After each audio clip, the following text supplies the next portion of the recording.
Question आपका है what is infiltration state factors of affecting it. तो इनफिल्ट्रेशन क्या है और उसको जो फैक्टर्स अफेक्ट करते हैं वो कौन कौन से फैक्टर्स हैं जो कि इनफिल्ट्रेशन को अफेक्ट करेंगे। तो it is the flow of water into ground through the soil surface. तो सॉइल सरफेस के द्वारा जो भी ग्राउंड वाटर का फ्लो होता है, flow of water into ground मतलब ग्राउंड में जो भी फ्लो होता है सॉइल सरफेस के कारण, उसको हम क्या कहते हैं, इनफिल्ट्रेशन। तो it is flow of water into ground through the soil surface, तो इसको बोल सकते हैं इनफिल्ट्रेशन। जैसे कि बारिश होती है तो जो पानी रिस के नीचे जाता है ज़मीन के अंदर, उसी को इनफिल्ट्रेशन कहते हैं। तो इस चीज़ को कौन कौन से जो फैक्टर्स हैं वो अफेक्ट करेंगे, वो कौन हो सकते हैं। तो सबसे पहले देखिए कंडीशन ऑफ एंट्री सरफेस। आपकी जो एंट्री सरफेस है जहाँ से पानी रिस के जा रहा है वो कैसी है, वो आपकी परवियस है, इम्परवियस है, या फिर कम छिद्र वाली है, या फिर बहुत ज़्यादा वहाँ पे घास फूस है, या प्लेन सरफेस है, ऊबड़ खाबड़ है। इस चीज़ को देखेंगे वहाँ पे हम। फिर दूसरा permeability of characteristics of soil formation. जो वहाँ पे सॉइल फार्मेशन है वो किस टाइप की सॉइल से बना हुआ है, क्ले है आपकी, ग्रेवल है, या फिर सैंड है। तो उसमें जो परमेबिलिटी होती है सारी सॉइल की अलग अलग होती है। जैसे आपकी क्ले होगी तो वो कम परमेबल होगी, और जो सैंड होगी उसकी परमेबिलिटी ज़्यादा होगी। तो इस पे डिपेंड करेगा। फिर तीसरा है टेम्परेचर। वहाँ का जो टेम्परेचर है वो क्या है, क्योंकि टेम्परेचर अगर ज़्यादा होगा तो आपका क्या होगा कि जो है अगर टेम्परेचर ज़्यादा है तो आपका पानी की बारिश होगी तो इवापरेशन हो जाएगा, तो वहाँ पे धीरे धीरे रिसेगा, क्योंकि ऊपर से भी पानी जो है ऊपर थोड़ा बहुत वाष्पित होगा, इस वजह से इनफिल्ट्रेशन रेट स्लो हो जाएगी। फिर देखिए intensity and duration of rainfall. Rainfall किस रेट से हो रही है, उसकी इंटेंसिटी क्या है और कितने ड्यूरेशन तक हुई, उस पर डिपेंड करेगा। फिर अगला देखते हैं define duty, delta and base period. तो ड्यूटी क्या है और डेल्टा एंड बेस पीरियड क्या होता है। सबसे पहले ड्यूटी देखते हैं। ड्यूटी आपका है represents the irrigating capacity of a unit of water. ये जो रिप्रेजेंट करती है वो आपने कितनी सिंचाई की है, कितनी कैपेसिटी में सिंचाई की है, प्रति क्षमता मतलब यूनिट ऑफ वाटर, कितने यूनिट वाटर जो है आपने, जैसे खेत है तो वहाँ पे हमने 1 बीघा खेत है तो उसमें कितनी सिंचाई की है, कितना वाटर हमने उसको दिया है और उसकी क्या कैपेसिटी है। तो duty represent the irrigating capacity of a unit of water. तो कितने यूनिट हमने जो है वाटर उस कैचमेंट एरिया को दिया है, वहाँ की ड्यूटी कहलाएगी। उसकी कैपेसिटी क्या है, क्षमता। जैसे तुम्हारे खाने की क्षमता 1 रोटी या 2 रोटी है, तो उसको जैसे खेत की पानी की क्षमता है कि ये जो है 5 पर आवर के हिसाब से इसकी सिंचाई इरिगेशन एफिशिएंसी कितनी है, उस हिसाब से कितनी इसकी सिंचाई किस में, इरिगेशन किस में लिया जाता है, हाइट में लिया जाता है, डेप्थ में उसको मापते हैं। तो वहाँ पे ड्यूटी हमें पता करना है, तो वो हो जाएगी ड्यूटी आपकी। फिर it is the relation between area of crop irrigated and quantity of irrigation of water. ये वहाँ की क्रॉप कैसी है उस पर डिपेंड करेगा, उस एरिया की क्रॉप क्या है और कितनी क्वांटिटी में इरिगेशन उसको करना है, कितनी सिंचाई करना है। क्योंकि हर एक फसल की जो है अलग अलग ड्यूटी होती है। किसी को 19 सेंटीमीटर वाटर चाहिए, किसी को 18 सेंटीमीटर चाहिए, किसी को 12 सेंटीमीटर ही चाहिए। जैसे आपका धान की फसल होती है उसको ज़्यादा पानी की आवश्यकता होती है, गेहूँ वगैरह है तो कम। अब मेंथाइल अगर होती, पिपरमेंट वगैरह, उसमें भी पानी कम लगता है। तो ये सारी चीज़ें ध्यान पे रखना है वहाँ पे। Entire period of growth of the crop मतलब पूरी क्रॉप के टाइम में, इंटायर ग्रोथ के टाइम में वहाँ पे कितनी ड्यूटी है वो हम देखेंगे, उस हिसाब से ड्यूटी वहाँ की होती है हर फिर क्रॉप की। फिर नेक्स्ट है डेल्टा।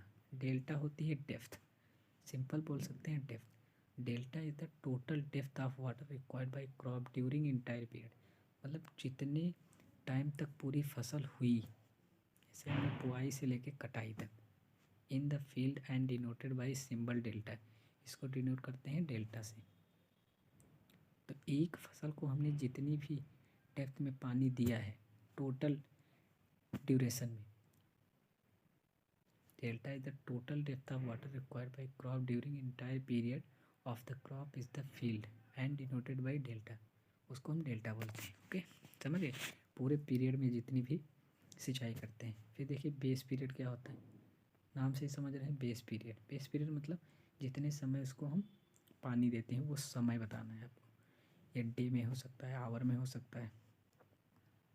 तो base period for a crop refers to the whole period cultivation from the time when irrigation water is first issued by preparation of ground for planting crop it last watering before harvesting। मतलब क्या है, मतलब जुताई से, cultivation मतलब खेत बनाते हैं, जुताई करते हैं, उस टाइम से लेके जो फर्स्ट वाटरिंग करते हैं वो, और जो काटने हार्वेस्टिंग मतलब कटाई से पहले जितना भी हम उसको वाटर देते हैं जितने टाइम तक, वो होता है बेस पीरियड। उसी को बेस पीरियड कहते हैं। इस सारे समय को कैलकुलेट करके जो टोटल टाइम होता है उसी को बेस पीरियड बोलते हैं। Base period of refers to the whole period of cultivation from the time when irrigation water is first issued by preparation of the ground for planting the crop its last watering before harvesting।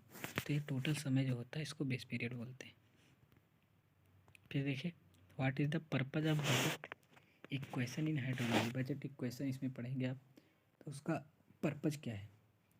तो water balance equation या budget equation इसको बोल सकते हैं, water budget equation भी बोल सकते हैं।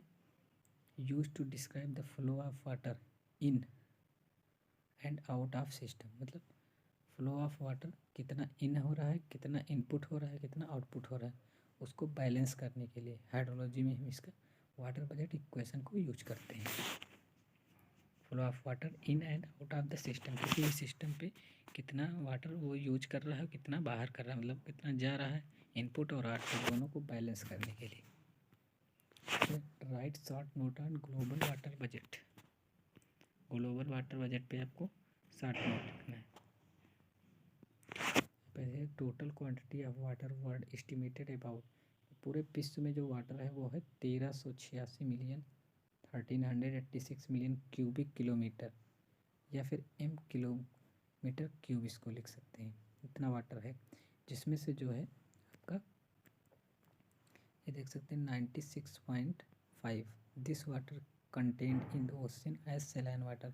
ये सैलाइन वाटर है। 96.5% जो है आपका नमकीन या नमक वाला वाटर है, जो पीने के योग्य नहीं हो सकता। क्षारी इसको बोल सकते हैं, या खार जो मतलब क्या कहते हैं उसको, खारा वाटर, खारा पानी जो होता है वो 96.5% है टोटल वाटर का जितना है। फिर some of the water on the land amounting 1% of the total water is also saline. और फिर जो कुछ पानी है लैंड पे, मतलब जो भूमि पे है, ये तो ओशन में मतलब टोटल है, और जो भूमि पे है मतलब ज़मीन पे जो भी आपका जितने अमाउंट में पानी है उसका 1% जो है टोटल वाटर वो आपका नमकीन है, मतलब खारा पानी है 1%। फिर 10 only about 35 million kilometre cube of fresh water is available. मतलब 35 मिलियन किलोमीटर क्यूबिक किलोमीटर बोल सकते हैं इसको, इतना पानी जो है आपका फ्रेश है। फिर out of this water 10.6 million cubic metre जो है ये liquid and fresh, liquid and fresh. फिर जो रिमेनिंग बचा आपका 24.4 वो क्या हुआ, इस कंटेंट इन फ्रोजन स्टेट, मतलब जमी हुई बर्फ़ के रूप में, as ice in the polar region, ध्रुवीय जो क्षेत्र है वहाँ पे आपको बर्फ़ के रूप में मिल जाएगा। And on mountain tops on glaciers के फॉर्म में। तो आपका जो वाटर बजट है, ये ग्लोबल वाटर बजट पूछेगा इस पर, तो यही सारी चीज़ें लिख देना है कि कितना वाटर कहाँ पे मिलता है, मतलब कितना वाटर है। ये आपका 1 यूनिट ख़त्म हो गया।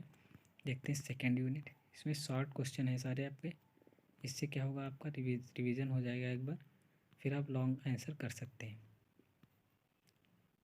लॉन्ग आंसर में टाइम ज़्यादा लगेगा, इस वजह से पूरा सिलेबस कंप्लीट कराना थोड़ा मुश्किल लग रहा है। इस वजह से 2 मार्क्स के क्वेश्चन करते चलेंगे, इससे आपको आइडिया मिल जाएगा। देखिए फर्स्ट है classify the run of basis of time delay between the precipitation and run of.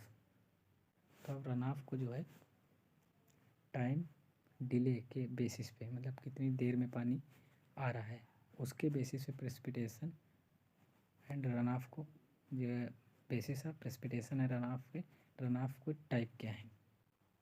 तो रन ऑफ दो टाइप के होते हैं टाइम के बेसिस पे, time delay between precipitation and run of.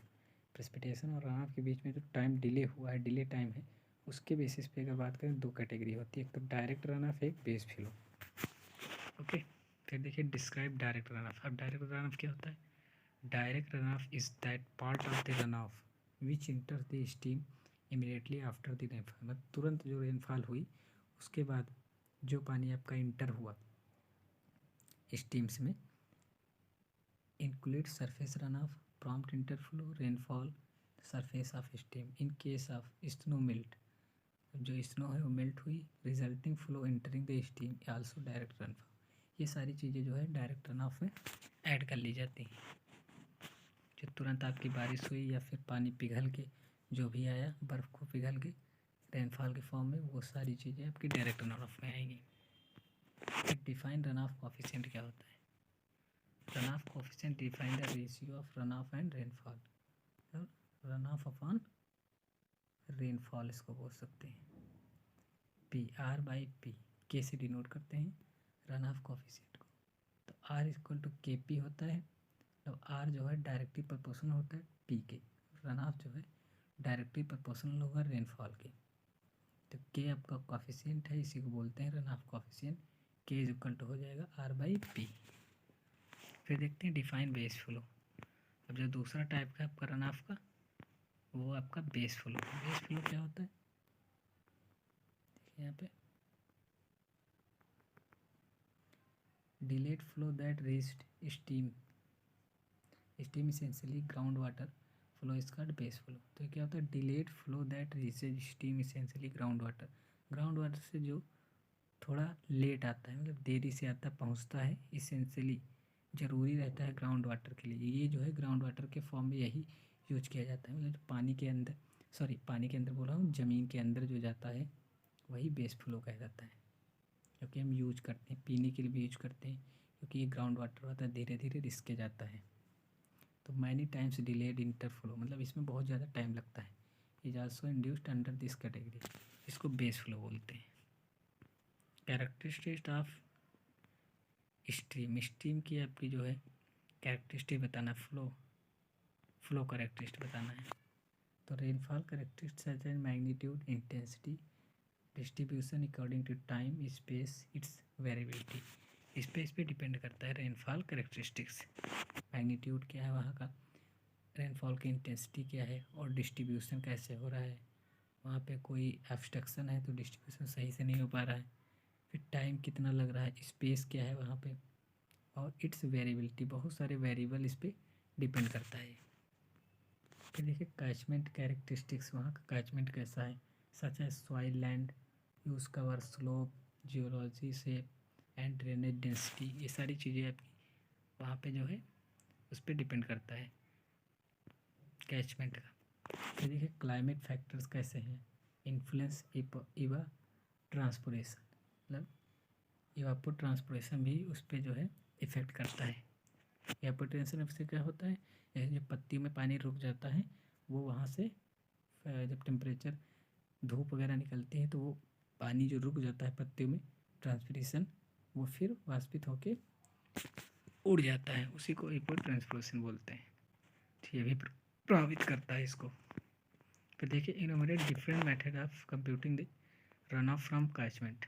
अब आपको जो है रन ऑफ के जो कंप्यूट करना है, इसके मेथड्स बताएं। इसके मेथड दिए गए 5 बाय लीनियर और एक्सपोनेंशियल रिग्रेशन मेथड। एक पहला है लीनियर और एक्सपोनेंशियल रिग्रेशन मेथड, दूसरा है empirical equations and tables method, फिर दूसरा इन्फिल्ट्रेशन मेथड, यूनिट हाइड्रोग्राफ के द्वारा, या फिर बाई रेशनल मेथड। ये सारे मेथड छोड़ सकते हैं रन ऑफ कंप्यूट करने के। Different method computing the run of from catchment, catchment पे रन ऑफ को कंप्यूट कर सकते हैं इसके द्वारा। फिर डिफाइन हाइड्रोग्राफ क्या होता है। Hydrograph A plot of the discharge in steam plotted against time chronically is called hydrograph. मतलब डिस्चार्ज और टाइम के बीच में जो ग्राफ बनता है, प्लॉट किया जाता है, उसी को हाइड्रोग्राफ बोलते हैं। Plot of the discharge in the stream plotted against time. Okay, drought क्या होता है? ड्रॉट समझ लेंगे, सूखा होता है। लिखेंगे इसमें क्या? ड्रॉट इज अ क्लाइमेटिक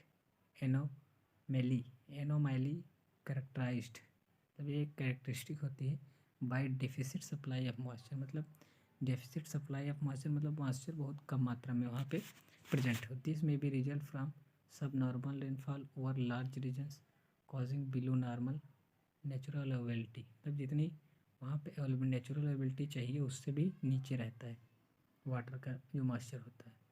ठीक है, वाटर ओवर लॉन्ग पीरियड, बहुत टाइम से, मतलब लॉन्ग पीरियड से, ऑफ टाइम से वहाँ पे पानी की जो अवेलेबिलिटी नहीं होती। तो drought phenomena is a hydrological extreme like flood and is a natural disaster. ये जो है एक क्या कहते हैं, नेचुरल फिनोमिना बोल सकते हैं, हाइड्रोलॉजिकल स्टीम बोल सकते हैं। जैसे कि आपका बाढ़ होता है और प्राकृतिक आपदा आती है, उस टाइप का ही एक आपदा भी है ड्रॉट, सूखा पड़ जाता है जैसे। तो ये टाइप्स इसके कौन कौन से हो सकते हैं ड्रॉट के? तो ड्रॉट के टाइप देखिए, मेट्रोलॉजिकल ड्रॉट हो सकता है, मौसमी सूखा कह सकते हैं, हाइड्रोलॉजिकल सूखा भी बोल सकते हैं, पानी की कमी, या फिर एग्रीकल्चर सूखा मतलब कृषि सूखा भी बोल सकते हैं। तो ये 3 टाइप के हो गए, मेट्रोलॉजिकल, मौसमी, हाइड्रोलॉजिकल। बहुत ज़्यादा पानी की वजह से ना हो, जब तक पानी ना, एग्रीकल्चर सूखा मतलब जैसे भूमि सूखी या कृषि सूख रही हो तो कृषि सूखा हो गया। तो देखिए term flood mention 2 factors affecting the flood. तो आपका फ्लड क्या है? जो आपका टर्म है फ्लड, यहाँ पे देख रहे हैं दोस्तों, what is mean by term flood. Flood क्या है, बाढ़ क्या है, और उसके 2 फैक्टर जो अफेक्ट करते हैं, उसको प्रभावित करते हैं, वो कौन कौन से हैं? तो flood is unusually high stage. Unusually ये किसी यूजुअल काम में नहीं आती है। High stage in a river मतलब बहुत ज़्यादा स्टेज पे जब बारिश हो जाती है या फिर पानी अपनी हाई ऊंचाई पे आ जाता है तो रिवर में उसी को बाढ़ उससे आने के चांसेस रहते हैं। तो normally the level eight which river overflow it's banks, अपने बैंक से ओवरफ्लो हो जाती है और इनंडेट्स द एडजॉइनिंग एरिया, मतलब बहुत सारे एरियाज को प्रभावित करती है अपने आस पड़ोस के। The damages cost floods terms of loss of life property economic loss due to disruption of economic activity. इसमें जो है बहुत सारे लॉस हो जाते हैं आपके, जैसे लाइफ की लॉस होती है, बहुत लोगों की मृत्यु हो जाती है, या आपकी जो प्रॉपर्टी का है वो लॉस हो जाती है, और इकोनॉमिक भी लॉस होते हैं, आपके आर्थिक स्थिति में बहुत सारे लॉस होते हैं, खेती बाड़ी भी आपकी लॉस हो जाती है, खेत खलिहान भी, बहुत ज़्यादा फसल भी नुकसान होता है बाढ़ की वजह से। तो बहुत सारी इकोनॉमिक एक्टिविटी इसमें जो है all of the well known, मतलब सब लोग जानते होंगे, बहुत सारे नुकसान हो जाते हैं। तो following are 2 factors affecting flood. 2 mainly factors होते हैं जो अफेक्ट करते हैं बाढ़ को, वो होता है फिजियोग्राफिक फैक्टर्स होता है या क्लाइमेट फैक्टर्स होता है।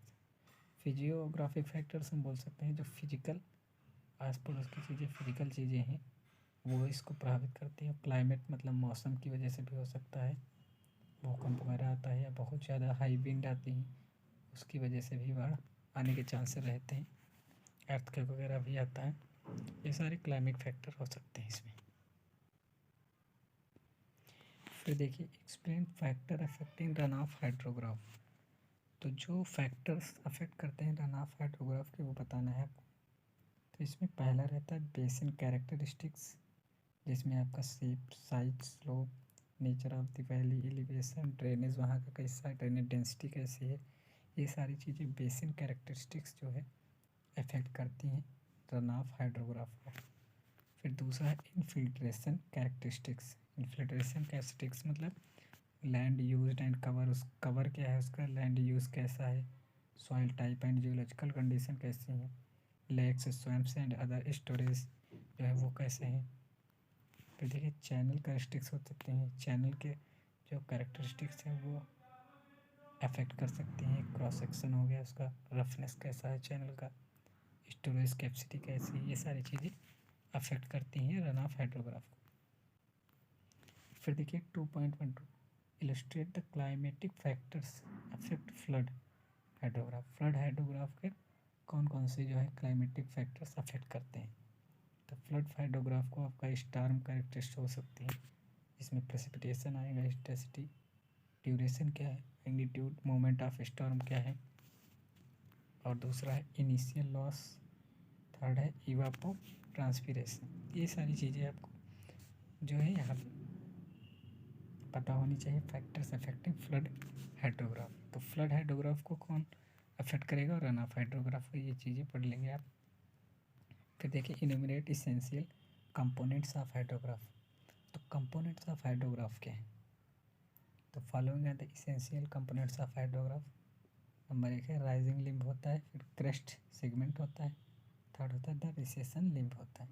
तीन जो है कंपोनेंट्स होते हैं हाइड्रोग्राफ के, जो कि इसेंशियल है, बहुत ही इंपॉर्टेंट है। Rising limb, crest segment and recession limb. फिर देखिए व्हाट इज यूनिट हाइड्रोग्राफ।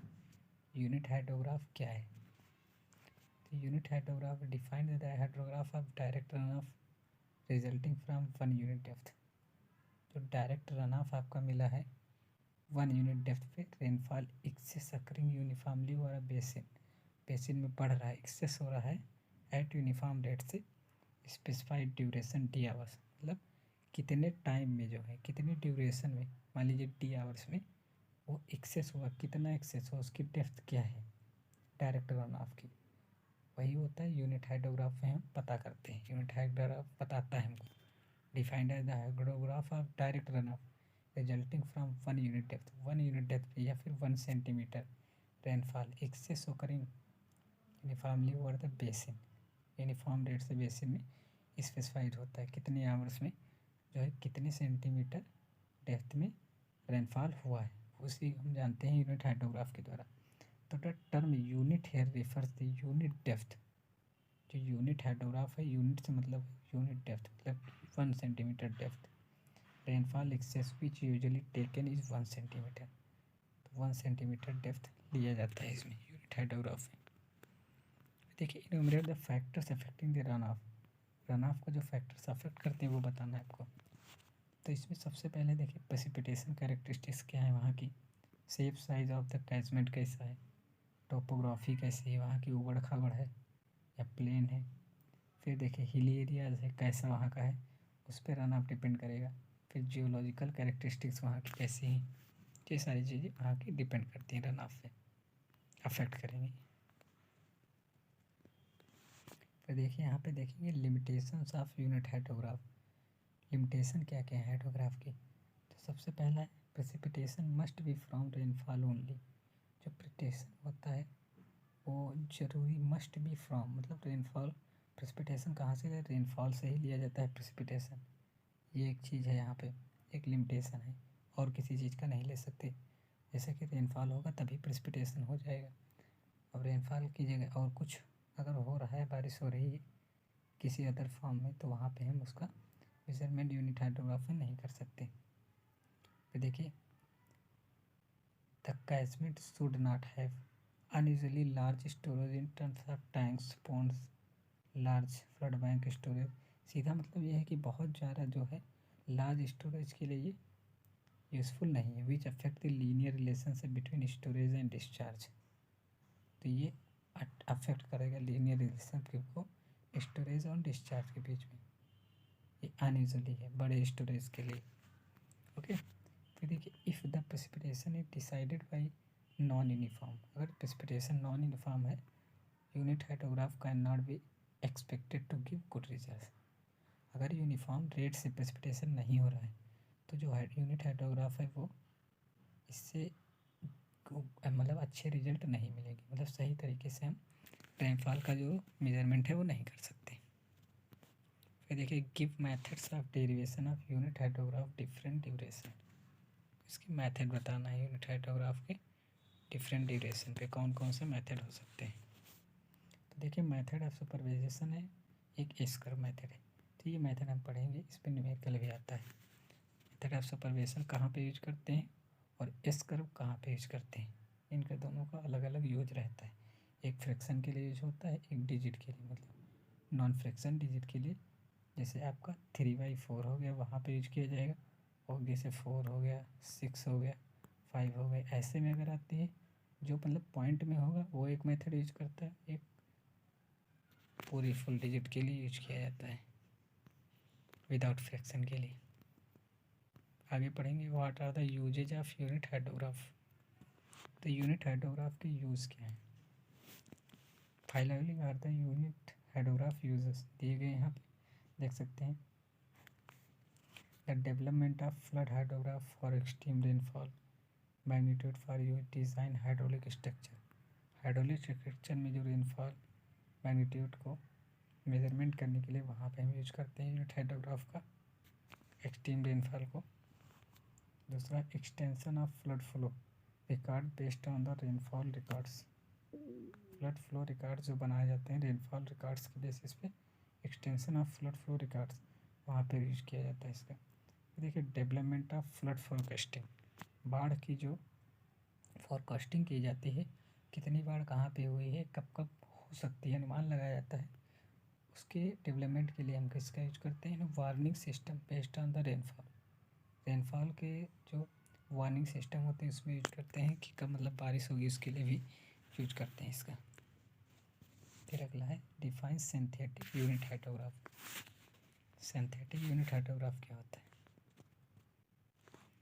इसमें देखते हैं। In the case of ungauged rivers, ungauged rivers मतलब कि जो भी कैचमेंट है आपका, वहाँ पे जो भी data recorded are not available, वहाँ पे डाटा अगर अवेलेबल नहीं है तो आपका इन सम अदर केसेस, जैसे डाटा अवेलेबल में भी स्कैंटी, डाटा अवेलेबल है बहुत स्मॉलर फॉर्म में, for such catchments unit hydrograph are derived by relating the selecting basic characteristic to the unit hydrograph shape. मतलब यूनिट हाइड्रोग्राफ के shape से आप उसका जो है कैरेक्टरिस्टिक्स को रिलेट करते हैं, बेसिन को रिलेट करते हैं। The resulting hydrograph derived from basin characteristic relation is not as synthetic unit hydrograph.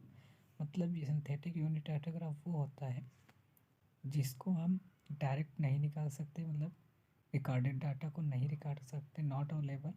ये आपको रिलेट करके, किससे रिलेट करे, यूनिट हाइड्रोग्राफ के शेप से रिलेट करता है, और उसके बेसिस पे हम किसी भी डाटा को निकालते हैं, रिजल्ट निकालते हैं हाइड्रोग्राफ के, तो उसी को बोलते हैं किसी भी बेसिन का drive from basin characteristics, basin की कैरेक्टरिस्टिक्स के आधार पर उसी को सिंथेटिक यूनिट हाइड्रोग्राफ बोलते हैं।